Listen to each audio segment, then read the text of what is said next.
Hey, what's up you guys? My name is Tyler Rugge. Welcome back to my YouTube channel. So today I'm going to be sharing with you some little tips and tricks on how to just step up your game with your reptile enclosure building skills. I participated in the snake discovery enclosure build off 2 years in a row, lost 2 years in a row, so no one else can speak on this except for me. Yeah, no, I wanted to share with you guys just some tips and tricks on how to just make your enclosures look more natural. And it's nothing insane. These are things that literally anyone can do. I'm going to be setting up this enclosure behind me and just kind of going through like the different things that I like to do that I think will really just make your enclosure go from like a 5 to like at least an 8. Now, I don't have any specific animal in mind, but you can implement the things I'm going to show you into any setup. Without further ado, this is how to make a reptile enclosure that doesn't suck, in my opinion. Very first thing that I would recommend doing, which as you can see I already did, was add a background. So I did a cork tile background because this is like the easiest in my opinion. It takes literally 0 effort. Now Zoomed makes cork tile backgrounds that are cut into the shape of different enclosures. Like there's an 18 by 24, 18 by 36, 12 by 18, and a few other sizes of like cork tile backgrounds where you literally buy the tile that fits the back panel of your enclosure and you just put silicone, dab some silicone on the back of the tile and you stick it to the back of the enclosure, let it cure for a couple days, and it's not going anywhere. Now, if you have a more obscure enclosure shape, something that there isn't just a tile already made to the perfect size, you can also buy cork tiles that come much thinner and in smaller pieces, and you'll just have to cut, like for this enclosure I used 3 tiles, but I obviously just had to cut a little bit off of each one so that would actually fit perfectly in my enclosure. So I'll link the tiles on Amazon, but again, Zoomed makes ones that are already cut to the perfect shape for certain enclosure sizes. And adding a background makes a huge difference because being able to just see through the back of the enclosure and see like the wall behind the enclosure just makes it look worse. So I would recommend adding a background. You can also do the old spray foam, carve, silicone, put a bunch of dirt on it. In my opinion, that doesn't look as good and it's a lot more effort and the supplies will probably cost you like the same amount of money, maybe slightly less. It's all up to what you like though. What I would also recommend doing, covering the sides of the enclosures, because again, being able to see out of the sides of the enclosures makes it look a lot worse. You can get the cork tiles and you can have the cork going all the way around all the sides of the enclosures. Or what I like to do, because it's cheaper and kind of easier, especially because I set up, you know, dozens of enclosures and I don't want to have to cork all the sides of all my enclosures, is I get this stuff. So this is cling wrap. It's like window film cling wrap. Again, I will link it down below. But essentially, you're just gonna stick this to the sides of the enclosures and it's gonna make the sides black. And you can also stick this obviously to the back of the enclosure if you don't wanna get a cork background and just have all the sides be black. That works too. And what's also nice about covering the back and sides of the enclosures is not only does it look a little bit nicer, but your animal that you're keeping in here is gonna feel a lot more secure if all the sides are opaque. So we've turned our enclosure. So there's like a film that you just need to peel off. It's clinging to me. All right, so I added the black cling wrap to both sides. I totally forgot at first, and I forgot to mention this. You are supposed to spray down the glass with water before you lay down the cling wrap, and you can take like a credit card and scrape it to get all the bubbles out. If you don't spray water first, it'll still cling to the glass, but there's gonna be a bunch of bubbles that you'll see. It just literally looks like solid black. And I left a space at the bottom because that's where the substrate's gonna be, so it doesn't really matter. I just think the blacked out sides look so much better than having it just be see-through. And alternatively, you could use an enclosure that already is opaque on the sides and the back. A good example of that would be like the Zen habitats.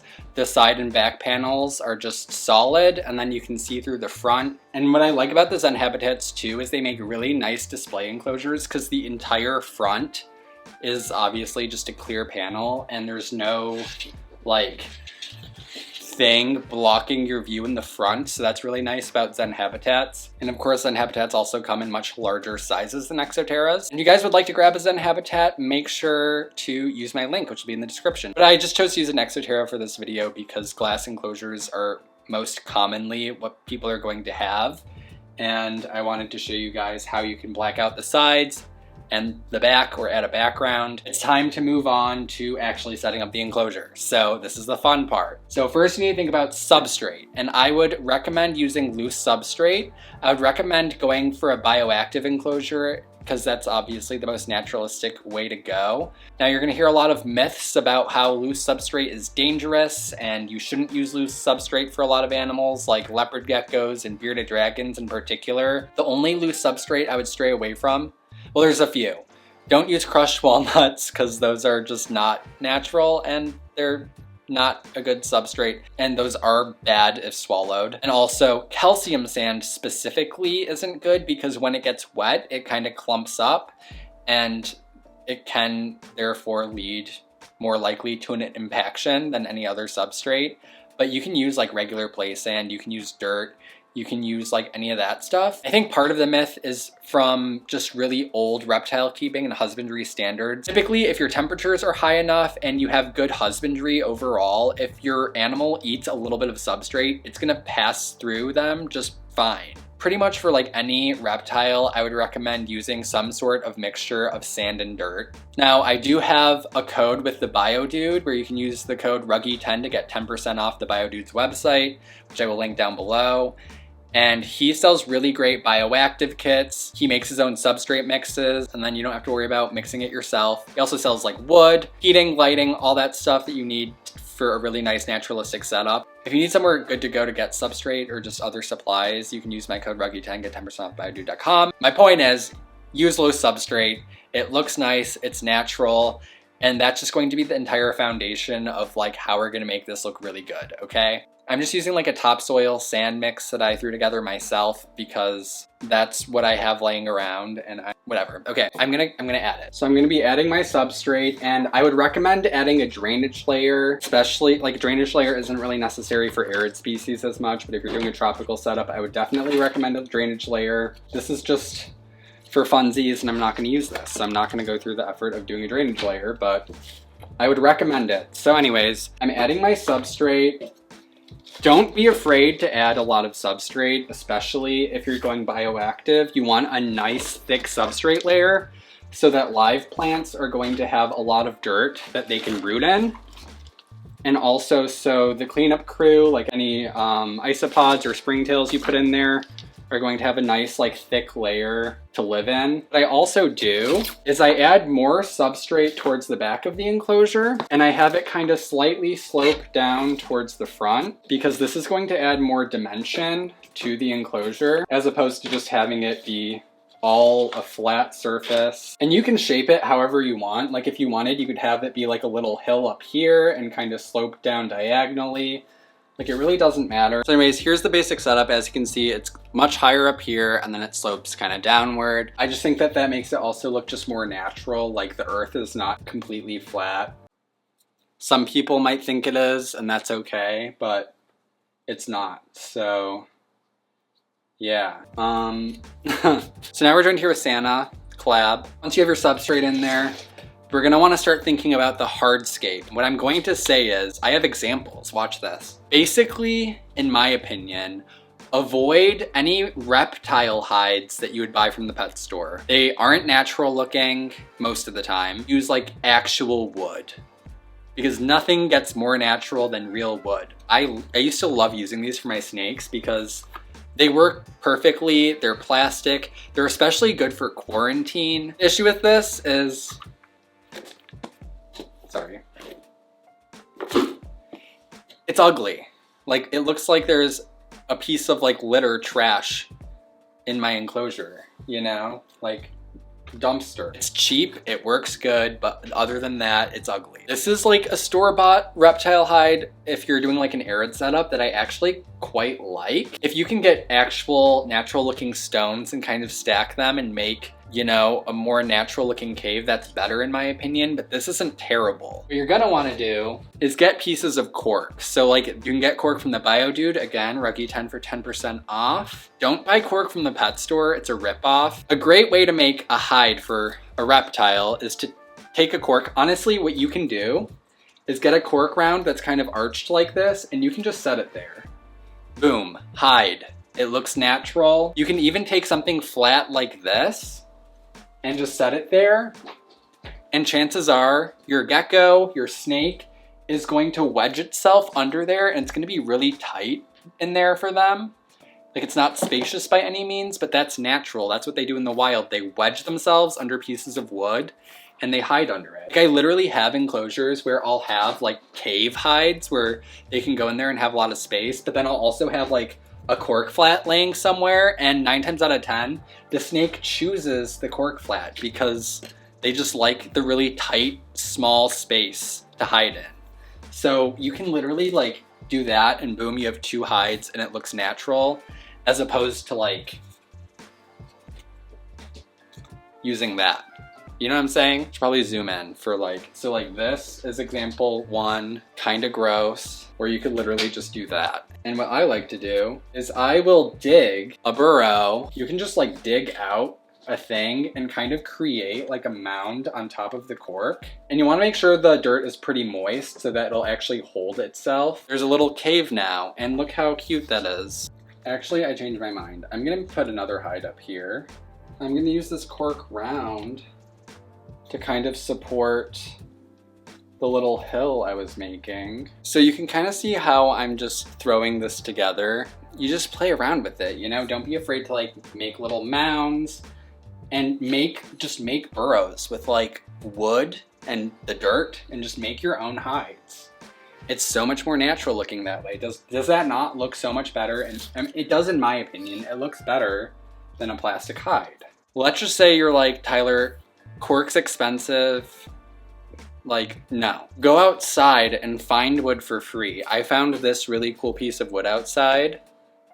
Look how cool this is. That's freaking dope. I would probably stray away from like rotting wood because it's rotting, it's gonna decay, and there's gonna be like a lot of bugs and stuff living in it that you might not want to introduce into your enclosure. But if you can find some wood that's like laying out in the sun and it's just completely dry like this, then that's like, you're good to go.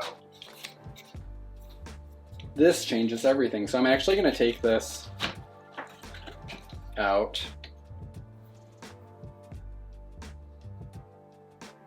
I just realized that in the midst of me fooling around with the wood, my camera stopped recording because I just kept going for like literally like 45 minutes. I'm just gonna show you what I did because there's a lot going on here.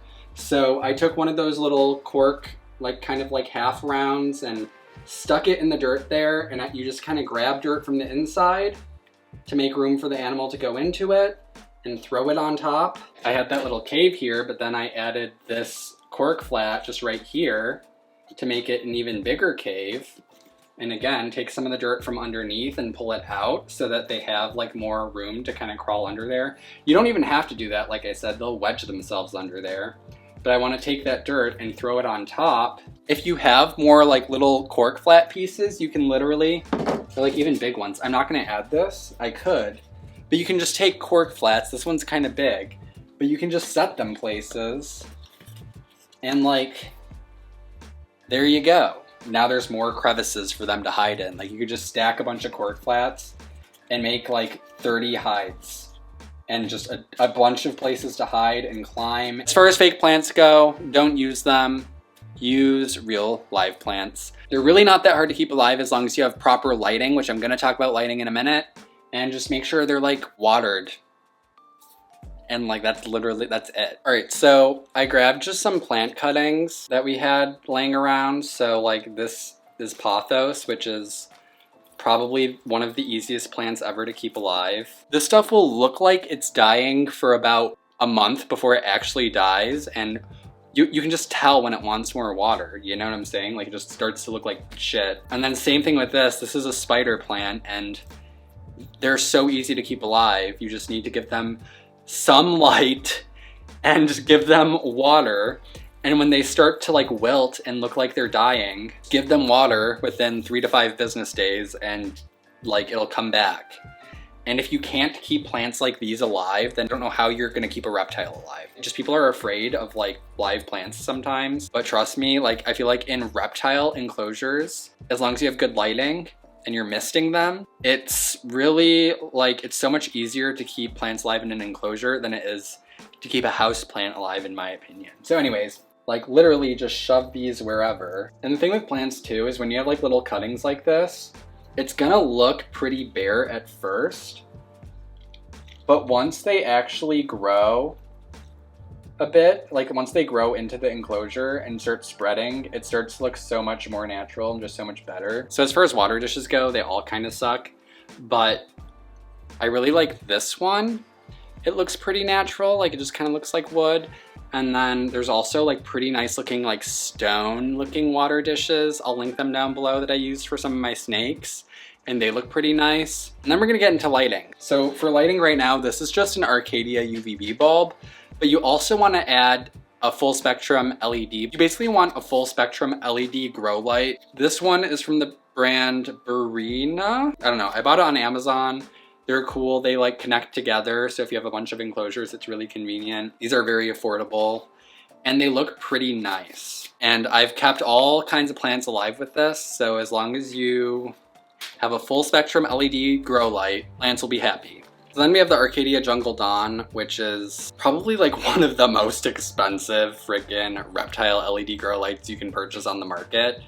But they are also like the best. Like plants just thrive like no other under them. And also the way they illuminate the enclosure is incredible. And if you want a kind of middle ground where it's more expensive than the Burina, but maybe slightly cheaper than the Jungle Dawn, but still really good quality, the BioDude makes good grow lights. I think it's called Grow and Glow. Again, code Rugge10, you get 10% off. The thing with these is they usually come in a pack of like 4 or 6. So if you only need one, I would probably recommend getting the BioDude or the Arcadia one. But I want to show you guys the difference between the two and how they illuminate the enclosure, because it makes such a big difference in how good the enclosure looks. So I would definitely, regardless, even if you don't have live plants, I would add a full spectrum LED bulb just because of the way it illuminates the enclosure. It makes a much more natural lighting setting for your reptiles because they're getting like the full spectrum of lighting in their enclosure. So this is with just the UVB. That's with the LED. This is like the cheaper one from Amazon. It just makes it much more illuminated. So that's with the Jungle Dawn. In my opinion, the Jungle Dawn is just like a lot more natural. It's brighter. And I'm actually gonna go grab one of the BioDude ones just so you can see that too. And that's the BioDude grow light. So the BioDude one definitely comes very close, if not almost the same as Arcadia, I think. But I think it's a little bit more affordable than Arcadia. Not to mention with my discount, code Rugge10, it's very affordable. And it's just crazy to think how much lighting makes a huge difference in how nice the enclosure looks. So definitely add a full spectrum LED bulb. I cannot recommend that enough to you. So this is just a very random example, but hopefully you found some of these tips to be helpful.